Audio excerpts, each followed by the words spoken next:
పుచ్చుకుంటా ఉంటే, అయితే దయచేసి ఒక విజ్ఞప్తి, విషయాన్ని ఏం కావాలి ఏం డిమాండ్ చేస్తున్నాం అడగడం తప్ప వ్యక్తిగత ఆరోపణలు, నాయకుల మీద ఆరోపణలు దయచేసి వద్దని విజ్ఞప్తి. ప్రొఫెసర్ విఎన్ఆర్ గారు.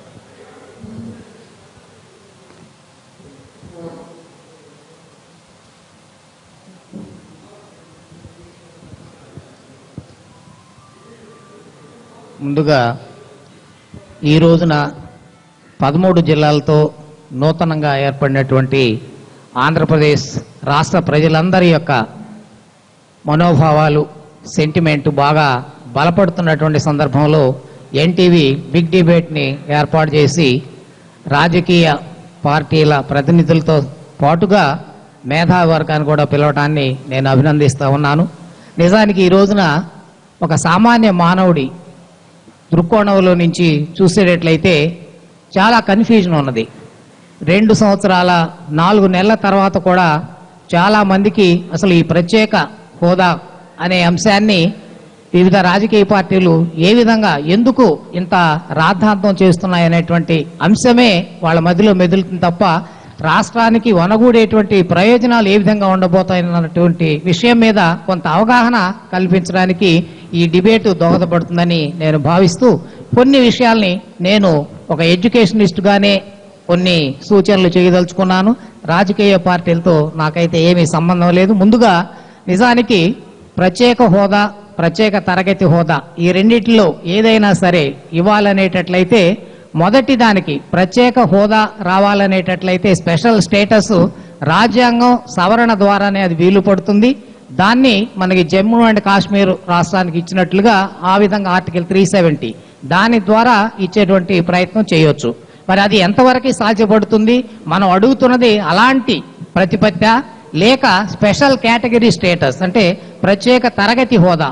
అది మరి కేవలం ఒక ఎన్డీసీ ఆమోదం మీద, అదేవిధంగా ప్లానింగ్ కమిషన్ యొక్క సూచనల ఆధారంగా కేంద్ర ప్రభుత్వం ఒక అడ్మినిస్ట్రేటివ్ డెసిషన్ తీసుకోవచ్చు. కాబట్టి రాజ్యాంగ పరంగా రాజ్యాంగ సవరణ ద్వారా ఉండేటువంటి పరిస్థితి వీలుగా అనేటువంటి సందర్భంలో మరి దీనికి సంబంధించి ఒక పరిపాలన నిర్ణయంగా దీన్ని చేసేటట్లయితే వీలు పడుతుంది. ప్రత్యేక హోదా అనేది పార్లమెంట్ లో ప్రధానమంత్రి గారు చెప్పారు, కేబినెట్ అప్రూవల్ అయింది. ఇంకా దాన్ని మీరు కాలేదన్నట్టు అదేనయ్యా నేను చెప్పేది బాబు, నేను చెప్పేది నువ్వు అది కాదు. మనం ఈ రోజున మనం ఇక్కడ మాట్లాడుతుంది ఆమోదించాల్సిన అంశము అంతే తప్ప దాన్ని కన్ఫ్యూజన్ చేయొద్దు అంటే నీకు కావాల్సిన మాట్లాడమంట. అది కాదు, విఎన్ రావు గారు మాట్లాడే దాంట్లో సవరింపు ఏంటంటే ప్రత్యేక హోదా గురించి రాజ్యాంగ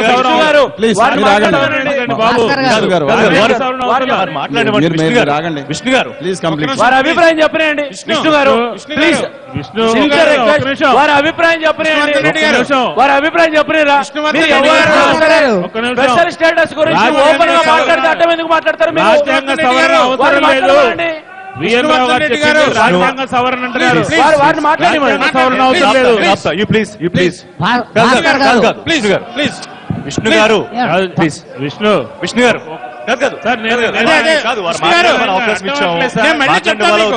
నేనేమి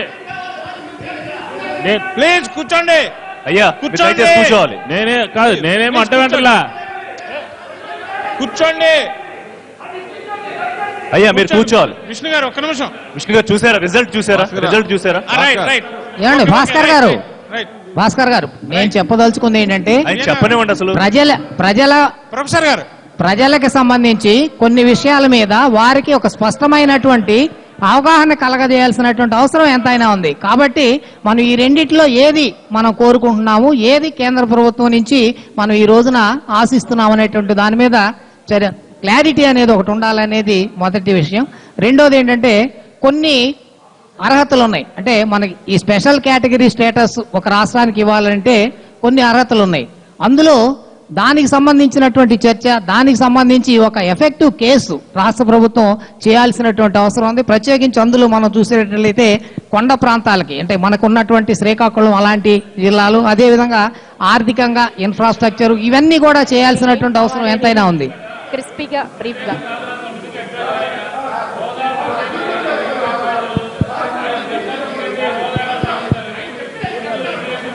సార్ కొద్దిగా ఓపిక పడదాం, కొద్దిగా ఓపిక పడదాం ప్లీజ్. ప్రెసెంట్ ఏం కావాలి? ప్యాకేజ్ అంటున్నారు, హోదా మాట ఏంటి? సరే సరాసరి నేను సూచనలకు వస్తానండి. ఒకటి సూటిగా విషయానికి వచ్చేయండి సార్. ఒక రైట్ విష్ణు గారు కాదు మీరు దయచేసి రెస్పాండ్. విష్ణు గారు విఎన్ఆర్ఓ గారు నో రన్నింగ్ కామెంట్. విష్ణు గారు ఒక్క నిమిషం ఆగండి. No running comment. No cross talk please. VNRO garu please దయచేసి మీరు అర్థం విఎన్ఆర్ఓ చేసుకోండి. గారు ఏం చేయాలో మీరు మీకు ఎన్టీ వరకు ఏం చేయాలో చెప్పండి. నాకు ఇది కాదు. బయటకు ఎలా వచ్చిందంటే దీని అర్థమవుతుంది ఏంటంటే సరే విషయానికి హోదా అనే అంశానికి సూటిగా వెళ్ళేటట్లయితే సరిపడదు కొన్ని అనేటువంటి సూచనలు నేను అభిప్రాయం చేయదలుచుకున్నాను. ప్రత్యేకించి ఇక్కడ ఆర్థిక లోటుకు సంబంధించినటువంటి అంశం అండి. కొన్ని 4-5 విషయాలు నేను సూటిగా చెప్పదలుచుకున్నాను. ఆర్థిక లోటుకు సంబంధించి మనం చూసేటట్లయితే 14వ ఆర్థిక సంఘం ఇంతకు ముందు లోక్సత్తా జయప్రకాష్ గారు కూడా ప్రస్తావించారు. ఎందుకంటే 5 ఏళ్ల తర్వాత కూడా 192,000 కోట్లు లోటు ఉండేటువంటిది, అంటే ప్రీ డివల్యూషన్ డెఫిసిట్ అంటాం, అది ఉండేటువంటిది ఆంధ్ర రాష్ట్రానికే ప్రత్యేకం. ఏ రాష్ట్రంలో కూడా అలాంటిది లేదు. అదే తెలంగాణకైతే మిగిలి ఉంటుంది. మరి దానికి సంబంధించి మరి కేంద్ర ప్రభుత్వం స్పష్టమైనటువంటి నిర్ణయం చేయాలంటే మొత్తం అంతా కూడా అదే ప్రీ డివల్యూషన్ వచ్చేటువంటి 42% వచ్చినప్పటికీ ఆ మిగిలినటువంటి లోటు అంతటినీ కూడా కేంద్ర ప్రభుత్వం భర్తీ చేయాల. ఒకటి. రెండోది, నేను ఇంకొక విషయం చెప్పదలుచుకున్నానండి. ఇక్కడ చర్చలో 14వ ఆర్థిక సంఘాన్ని చాలా దోషిగా చూపెట్టాలనేటువంటి ఒక ప్రయత్నం కొన్ని పత్రికల ద్వారా నేను గమనిస్తా ఉన్నాను. నిజానికి ప్రత్యేక హోదా ఇవ్వడానికి 14వ సంఘం ఆర్థిక సంఘం యొక్క సూచనలకి ఏమాత్రం సంబంధం లేదండి. దాన్ని పక్కన పెట్టి చేయొచ్చు.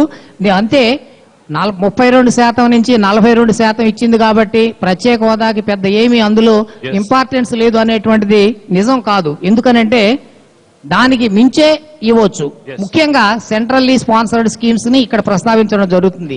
నేను అధ్యయనం చేశాను. 2016-17లో మొత్తం అంతా కలిపి 2,25,000 కోట్లు సెంట్రల్లీ స్పాన్సర్డ్ స్కీమ్స్ కింద తగ్గించినప్పటికీ కూడా, అంటే అంతకుముందు 144 సిఎస్ఎస్ స్కీమ్స్ ఉంటే ఈ రోజున 32కే కుదించబడి 3 కేటగిరీస్ కింద అయినప్పటికీ కూడా 2,25,000 కోట్లు దాన్ని పంచేటట్లయితే సుమారుగా ప్రత్యేక తరగతి హోదా ఎంజాయ్ చేస్తున్నటువంటి వాటికి 80,000 కోట్లు వస్తుంది. మరి అలాంటప్పుడు ఆంధ్రప్రదేశ్ కూడా ఆ కేటగిరీలో ఉండేటట్లయితే మరి తప్పకుండా న్యాయం జరిగేటువంటి అవకాశం ఉంది. ఇంకొకటే అంశం, హోదా ఉన్నటువంటి రాష్ట్రాలు, హోదా లేనటువంటి రాష్ట్రాలకి ప్రత్యేకించి పెద్దగా ఒరుగుతుందా లేదా అనేటువంటి దాని మీద ఆర్థిక సంఘం నివేదిక ఉన్నది. అంటే మనం ఏదైతే ఎకనామిక్ సర్వే అని చెబుతామో 2014-15 డేటాను తీసుకుని వాళ్ళు చేసి చూస్తే మరి దానికి తలసరిగా వచ్చినటువంటి లాభం హోదా ఉన్నటువంటి రాష్ట్రాలకి చాలా గణనీయంగా ఉంది.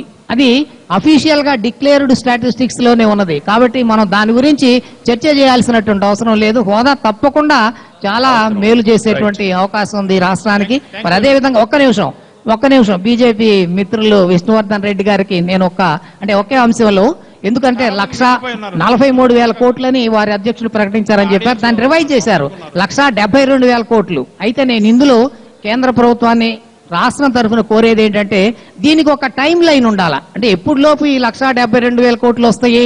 నిజానికి ప్రత్యేకంగా ఆంధ్రప్రదేశ్కి ఏం ఒరిగిందంటే, ఒక్క నిమిషం అండి, పోర్టులకు సంబంధించి ఒక్కటే మాట చెబుతాను. 2 లక్షల కోట్ల చిల్లర పంచేటట్లయితే ఆంధ్ర రాష్ట్రానికి 36,000 కోట్లు ఇస్తే, అదే తమిళనాడుకి 80,000 కోట్లు ఉన్నాయి. అందులో పోర్టులకి నిర్మాణం అభివృద్ధికి సంబంధించి మరి ప్రత్యేక హోదా అడుగుతున్నటువంటి ఆంధ్ర రాష్ట్రానికి ప్రత్యేకంగా ఒరిగింది ఏంటి అనేది మనం ఇక్కడ ప్రభుత్వం దృష్టికి తీసుకురావాలనేది నా యొక్క సూచన. మరి ఇంకా అలాంటి ఎన్నో విషయాల్ని మరి మిత్రులందరూ కూడా ఏపీకి న్యాయం జరిగే విధంగా చూడాలి. చెప్తారు దాన్ని బట్టి. ఇవాళ విష్ణు సహస్రనామం చాలా గట్టిగా ఉందండి. అక్కడ మా విష్ణు గారు, ఇక్కడ విష్ణు గారు.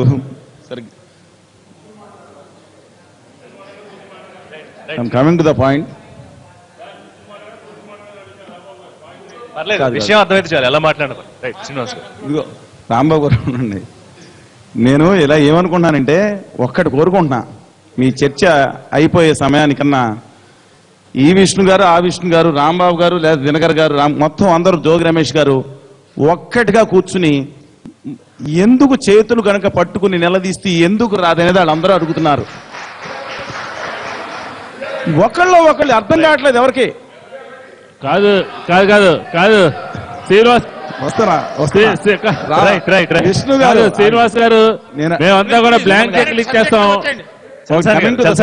మీ పక్కన రాజేంద్ర వస్తారో లేదండి మేమందరం బ్లాంక్ చెక్లు ఇచ్చేస్తాం మీకు వైఎస్ఆర్ సిపిఎం మేమందరం ఇచ్చేస్తాం రాజేంద్ర మీతో వస్తారో లేదో తెలుసుకోండి ఓకే సిపి అందరూ మిగతా వాళ్ళందరూ మాతోనే ఉన్నారు సరే coming to the point please committee coming to the point అది ఒకటే లెట్ మీ కంప్లీట్ రైట్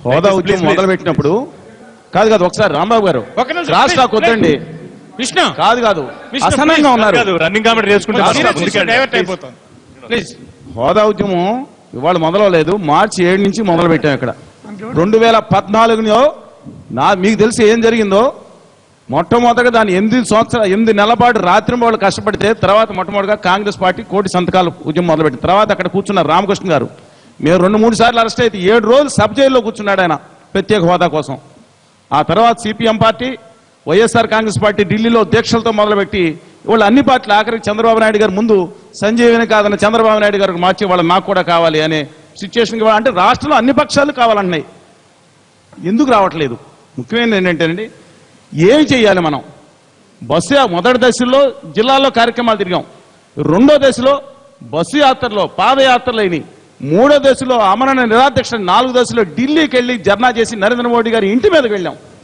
నిన్న రక్తదానం చేశాం అంటే ఆ ప్రభుత్వం చెల్లించిన నేపథ్యంలో మనకి ఏమి రావాలి ఏమేమి వస్తాయి నేను ఒకటి దయచేసి మీరు అన్నిదా భావించొద్దు నాకు రాజకీయ సంబంధం లేదు కాబట్టి ఒక విషయం చెప్తున్నా ప్రత్యేక హోదా ఒక్కటే వస్తే రాయితీలు ఇండస్ట్రీస్ వస్తాయని అనుకోవద్దు ఇది స్పష్టంగా చెప్తున్నా ఆ ఉద్యమం మొదలు పెట్టిన వాడిగా చెప్తున్నా ఆకు ఏ రోజు కాడి పడైన వాడిగా చెప్తున్నా ఇది వాస్తవం ఇది రాయితీలతో కూడిన ప్రత్యేక తరగతి హోదా కోసం కోరుతున్నాం 2014 ఫిబ్రవరి 20వ తారీఖున మన్మోహన్ సింగ్ గారు ఏదైతే పార్లమెంట్ లో ప్రకటించారో అప్పుడు ఏ రాష్ట్రాలకు అక్కడ ఉన్నాయో ఆ రాయితీలతో కూడిన ప్రత్యేక తరగతి హోదా కోరుతున్నాను తప్పితే కొంతమంది కేంద్రంలో నాయకులు చెప్పినప్పుడు ప్రజలను కన్ఫ్యూజ్ చేయడానికి మాత్రం చూడొద్దు పూర్తిగా మేము కోరేది రాయితీలతో కూడిన ప్రత్యేక తరగతి హోదా అది ఉంటేనే మనకు వస్తుంది సెకండ్ పాయింట్ దాంతోనే కాదు విభజన హామీలు కూడా చాలా ఈక్వల్ ఇంపార్టెంట్ రాయలసీమకి ఉత్తరాంధ్రకి 50 కోట్ల రూపాయల చొప్పున ఇచ్చి తెలంగాణ 9 జిల్లాలకు ఇచ్చేశారు ప్రకాశం జిల్లా కూడా తీసుకోలేదు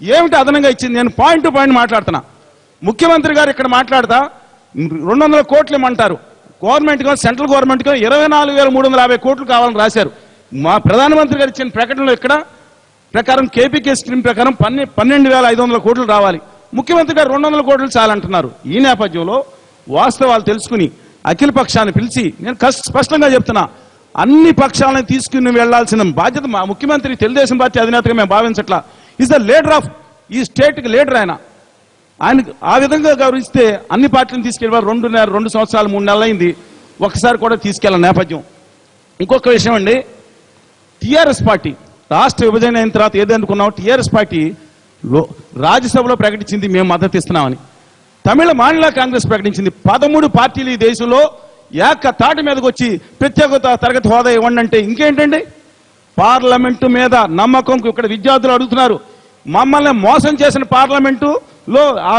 మేము ఈ దేశంలో ఉండాలనే దురదృష్టకరమైన భావన వచ్చేసింది రాకూడదు అది దీనికి కనుక ఎలాంటిది వస్తే మాత్రం కేంద్ర ప్రభుత్వం బాధ్యత వహించాలి గౌరవ ముఖ్యమంత్రి గారు మేము విజ్ఞప్తి చేస్తున్నాం మీరేదైతే ఎందుకంటే అందరి తరఫున ఇక్కడ ఎవరి పార్టీ ఉన్నా సరే దయచేసి ఇష్యూ మీద క్లారిటీ ఉండాలి మీరు డిమాండ్ చేసింది ఏంటంటే వాళ్ళకి కేంద్ర ప్రభుత్వం ఇచ్చింది ఏంటండి 2 లక్షల కోట్లు అని చెప్పినప్పుడు 1,72,000 కోట్లు అయినప్పుడు నిజంగా అది కనుక ఫ్యాక్ట్ అయితే కనుక మాట్లాడాలి ఇక్కడ తెలుగుదేశం పార్టీ నాయకులు సమాధానం చెప్పాలి ఆ 1,72,000 కోట్లు ఏం చేశారు రెండో విషయం మీ సొంత విషయం కాదు కేంద్ర ప్రభుత్వంలో సుజనా చౌదరి గారు బయటకు వచ్చి మేము కేంద్రం నుంచి పోరాడుతాను అంటున్నారు మేము అడుగుతున్నాం ప్రజల తరఫున మేము అడుగుతున్నాం ఎవరి మీద పోరాడుతున్నారు కేంద్రంలో మీరు భాగస్వామే కదా you're not apart from the government మీరు ఎవరి మీద పోరాడుతున్నారు అందువలన అందరి తీసుకుని మేము ఒకటి ముఖ్యమైన విషయాలు 3-4 విషయాలు చేసి 90% గ్రాంట్గా ప్రత్యేక తరగతి వస్తే మన పథకాల్లో 90% గ్రాంట్ వస్తుంది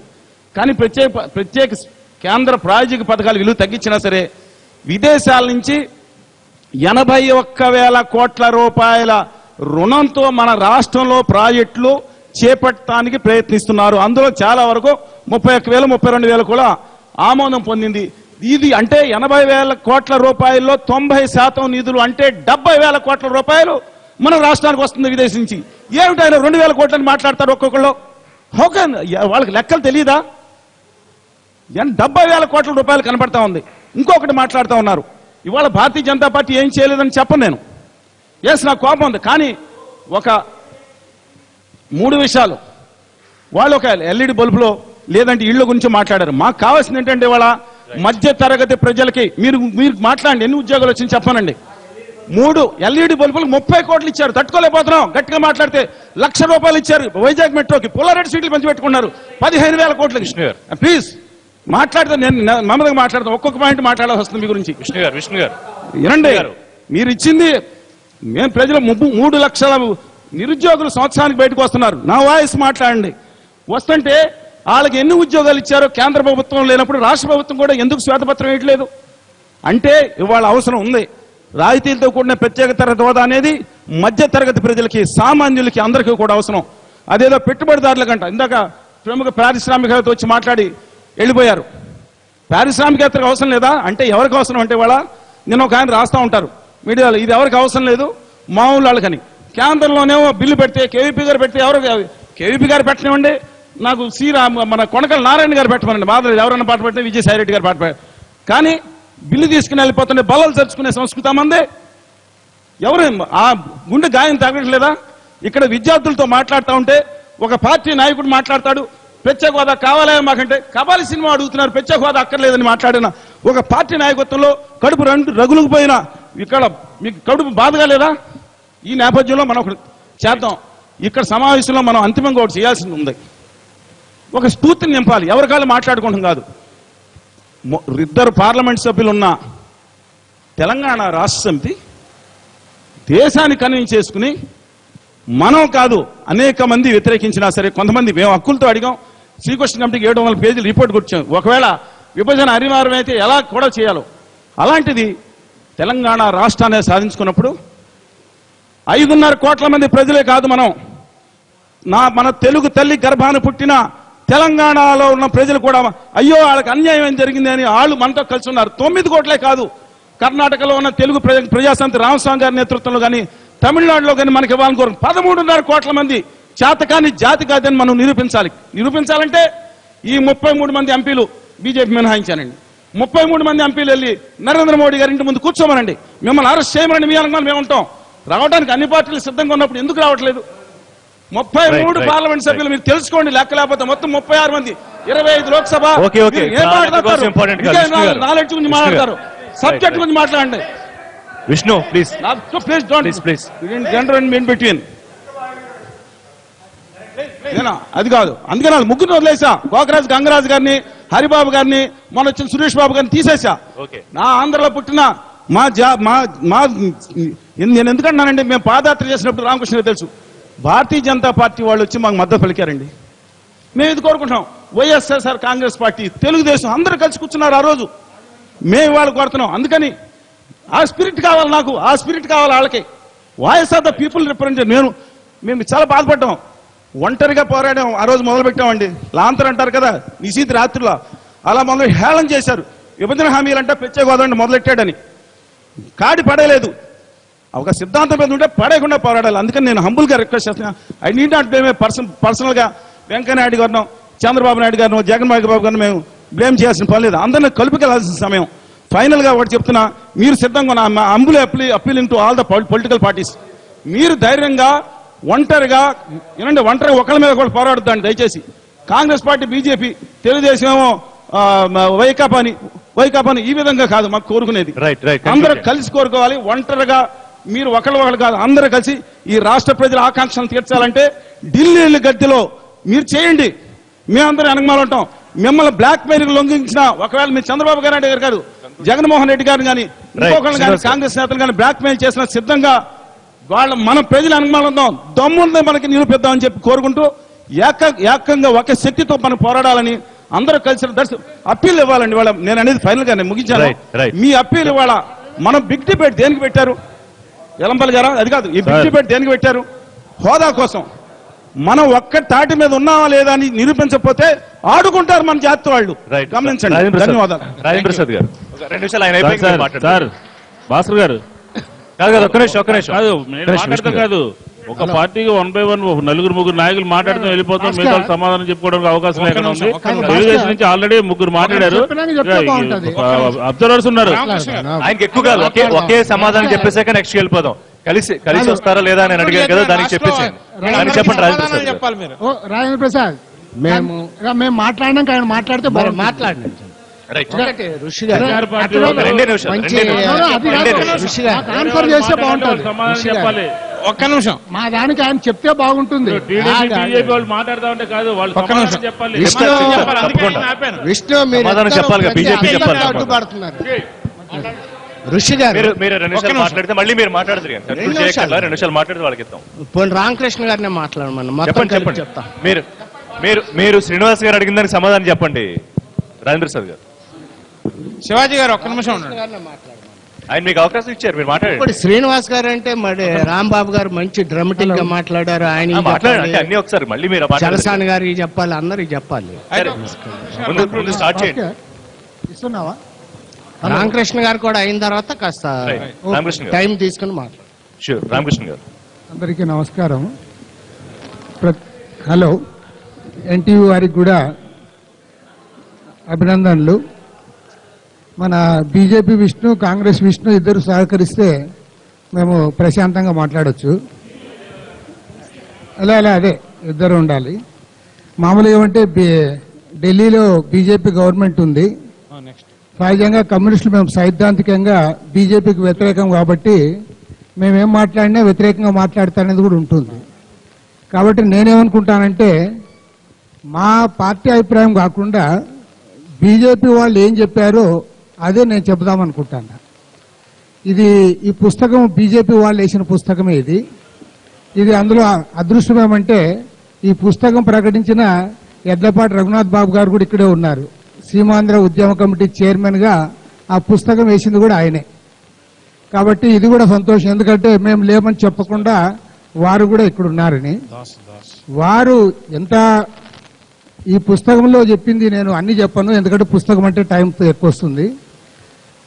వెంకయ్య నాయుడు గారి ఫోటో వేశారు, నరేంద్ర మోడీ గారి ఫోటో వేశారు.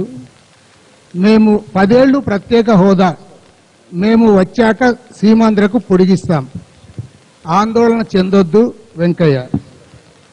అందులో 2 సెంటెన్సెస్ అవుతా. మేము అధికారంలోకి వస్తాం, సీమాంధ్రకు 10 ఏళ్లు ప్రత్యేక కేటగిరీ హోదా పొడిగిస్తాం, రాయితీలు ఇస్తాం. ఇప్పుడు విభజన ఖాయమైంది. యూపీఏ ఇచ్చిన రాయితీలు సీమాంధ్రులు సంతృప్తి పరచలేదని మాకు తెలుసు. కానీ మేము వచ్చాక వారిని త్వరలో సంతృప్తి పరుస్తాం. మరో 3 నెలల్లో ఈ ప్రభుత్వం పోతుంది. భాజపా అధికారంలోకి రాగానే 2 ప్రాంతాలకు న్యాయం చేస్తాం. ఇది వారు చెప్పింది. తర్వాత ఇంకొక సెంటెన్స్ కూడా చెప్పాలి. అంటే డబ్బులకు సంబంధించి రాజ్యసభలో బిల్లు ప్రవేశపెట్టిన సందర్భంగా వెంకయ్యనాయుడు చేసిన ప్రసంగాల్లోని ముఖ్యాంశాలు. అందులో ఒక సెంటెన్స్ ఏమంటే తొలి ఏడాది 10,000 కోట్లు ఇవ్వండి. సార్ ఒక్క మాటే సార్, ఒక్క సెంటెన్స్ కాబట్టి దాంట్లో ఒకే ఒక్క సెంటెన్స్. సంవత్సరాల్లో ఏం జరిగింది, ఇప్పుడు ఏం చేయాలి, ఇప్పుడు ఏం చేయాలో చెప్తాను. 10,000 కోట్లు తొలి ఏడాది ఇవ్వాలన్నారు. ఒకే ప్రత్యేక హోదా ఒక నిమిషం పక్కా పెడదాం. లోటు బడ్జెట్ 16,000 కోట్ల రూపాయలంటే ఒక దఫా 2,803 కోట్లు, మొన్న 1,176 కోట్లు, టోటల్గా ఇచ్చింది 3,979 కోట్లు. తర్వాత రాయలసీమ ఉత్తరాంధ్ర ప్యాకేజ్ కింద బుందేల్ఖండ్ తరహా ప్యాకేజ్ అని చెప్పి అందులో రాస్తే వారు ముష్టి 50 కోట్లు ఇచ్చారు. ఒక జిల్లాకి, ఒక జిల్లాకు 50 కోట్లు, జిల్లాకు 50 కోట్లు సంవత్సరానికి ఇచ్చారు. వాళ్ళ మన విష్ణువర్ధన్ రెడ్డి వాళ్ళ ఊరు నుండి కదిరికి రోడ్ వేసే కూడా కాదు. 50 కోట్ల రూపాయలతో విష్ణువర్ధన్ రెడ్డి వాళ్ళ ఊరు నుంచి అనంతపురం జిల్లాలో కదిరికి రోడ్ వేసే కూడా కాదు అది. కానీ అనంతపురం జిల్లాకు 50 కోట్లు, ప్రతి జిల్లాకు 50 కోట్లు ఇయర్లీ ఇచ్చారు. అదేవిధంగా పోలవరం దానికి నాబార్డు నుంచి డబ్బులు అంటున్నారు. విశాఖ రైల్వే జోను ప్రకటించలే. కడపలో స్టీల్ ఫ్యాక్టరీ కాలం వాళ్ళ వేల సంఖ్యలో విద్యార్థులందరూ కూడా రోడ్డెక్కారు, దాని గురించి మాట్లాడలే. మీరు ఒక్కటి కూడా చేయకుండా పైగా ఇప్పుడు ఎంత గట్టిగా చెప్తానారంటే అసలు ఏ రాష్ట్రానికి ఇవ్వలే, ఈ రాష్ట్రానికి అంత బ్రహ్మాండంగా ఇచ్చినామని చెప్తా ఉన్నారంటే నాకు అర్థమే కాలే. మీరు ఏం చెప్పాలనుకున్నారు, మీరు ప్రజలకు ఏం వాయిస్ ఇవ్వాలనుకుంటున్నారు. కాబట్టి నేనేదంటే నాకు సంతోషం ఏమంటే ఇంతకుముందు తెలుగుదేశం బోండా ఉమా మాట్లాడాడు. ఆయన మనమంతా ఎట్లా గట్టిగా మాట్లాడుతున్నాం, ఆయన అంతా గట్టిగా మాట్లాడుతున్నాం. కానీ నాకు తెలుసు రాజేంద్ర ప్రసాద్ ఇంకా గట్టిగా మాట్లాడతాడు. నేననేది ఏమంటే ఓకే, మీరు కూడా గట్టిగా మాట్లాడుతున్నారు కదా, ఢిల్లీలో మీరు కూడా గవర్నమెంట్లో ఉన్నారు కదా, మీరు చెప్పింది 2 ఏళ్ళైనా ఒక్కటి కూడా చేయలేదు కదా. ఫోన్లో ప్రత్యేక హోదా టెక్నికల్ కారణాలతో ఆలస్యమైంది, మిగతాది ఏమైనా చేశారా? లోటు బడ్జెట్ ఎందుకు భర్తీ చేయలే? అరుణ్ జైట్లీ గారు ఏమన్నారు, ఇంకా లెక్కలు పరిశీలన చేస్తామంటారా? కంప్యూటర్ యుగంలో లెక్కలు చూడడానికి 2 ఏళ్ళు పడుతుందా? లోటు బడ్జెట్ 16,000 కోట్లుందా, లేదా 12,000 కోట్లుందా, లేదా 4,000 కోట్లుందా? ఎందుకు చెప్పలేకపోయారు మీరు? కాబట్టి ఏమంటే ఉద్దేశపూర్వకంగా ఆంధ్ర రాష్ట్రానికి అన్యాయం చేస్తా ఉన్నారు. కాబట్టి నేను కోరేది ఇవాళ రాజకీయాలకు అతీతంగా అందరం కూడా విత్ వన్ వాయిస్ కోరాలి. రెండో తెలుగుదేశం వాళ్ళకి నేను ఒకటే చెప్తాను, తెలుగుదేశం వాళ్ళు ఇవాళ ఎంత గట్టిగా అయితే ఛానల్స్లో మాట్లాడుతూ ఉన్నారు, ఇది ప్రజలు నమ్మాలంటే మీరు సాధించనైనా సాధించండి టైం బౌండ్గా, లేదా కేంద్రంలో ఎన్డీఏ ప్రభుత్వం నుంచి బయటకు రండి, మేము అక్కడ మంత్రులుగా ఉంటాం, పైన మీడియాలో మేమే మాట్లాడుతూ ఉంటే ప్రజలు ఎవరు చెవులో పూలు పెట్టుకోలే. ఖచ్చితంగా ప్రజలు అన్ని గమనిస్తూ ఉన్నారు, ఎన్డీఏ నుంచి బయటకు రండి. తర్వాత బీజేపీ వాళ్ళకి నేను ఒకటే చెప్తాను, మాకేదో చెప్తారు సమాధానం, కానీ మీ ఇళ్లలో ఉండే మీ కుటుంబ సభ్యులు కూడా టీవీ గమనిస్తూ ఉంటారు. ఇంట్లోకి పోయిన తర్వాత వాళ్ళని అడగండి, మీరు చెప్తున్నది కరెక్టో కాదు. మీ కుటుంబ సభ్యులనే మీరు ఇట్లే మాట్లాడితే మీకు ఇంట్లో అన్నం కూడా బెటర్. ఇంకా అరే ఇంత అన్యాయంగా మీరు నేను ఎందుకు ఒక్క మాట చెప్తాను, నేను ఎందుకంటే భాస్కర్ గారు ఒక్క మాట, ఈవెన్ ఎన్ఆర్ఐస్ నుంచి ఇచ్చారు. ఎన్ఆర్ఐస్ ఎంత పొగిడారంటే నిజంగా ఒక్క సెంటెన్స్ చాలు ప్రతి ఒక్కరు కూడా స్పందించడానికి. వెంకయ్యనాయుడు గురించి ఒక ఎన్ఆర్ఐ చెప్తాడు, అట్లీస్ట్ ఈ saved future of our younger generations, wish more support from him if BJP comes to power. ప్రతి ఒక్కరూ స్పందించారు. వెంకయ్యనాయుడు గారు ఆ రోజు పార్లమెంట్లో మాట్లాడిన దాని పట్ల రాజకీయాలకు అతీతంగా రాష్ట్రంలో ఉన్న ప్రతి ఆంధ్రుడు కూడా మా తరఫున నిలబడ్డాడు అన్నారు. కానీ ఇవాళ పక్కాగా మోసం చేస్తా ఉన్నారు. కాబట్టి రాష్ట్రానికి ప్రత్యేక హోదా, విభజన హామీలను ఇవ్వాలి, లేదా ఆయనకి ఏమాత్రం కన్సర్న్ ఉన్నా ఇలాంటి వాళ్ళందరి యొక్క అభినందనలు స్వీకరించిన వెంకయ్యనాయుడు 1 గంట కూడా కేంద్ర మంత్రి పదవిగా ఉండకూడదు. తెలుసుకోవాలి, అది చేసేనే ఆయనకి నిజాయితీ ఉన్నట్టు. లేకపోతే రాష్ట్ర ప్రజల దృష్టిలో ఒక ద్రోహిగా మిగిలిపోతాడు. ఖచ్చితంగా చెప్పగలరు.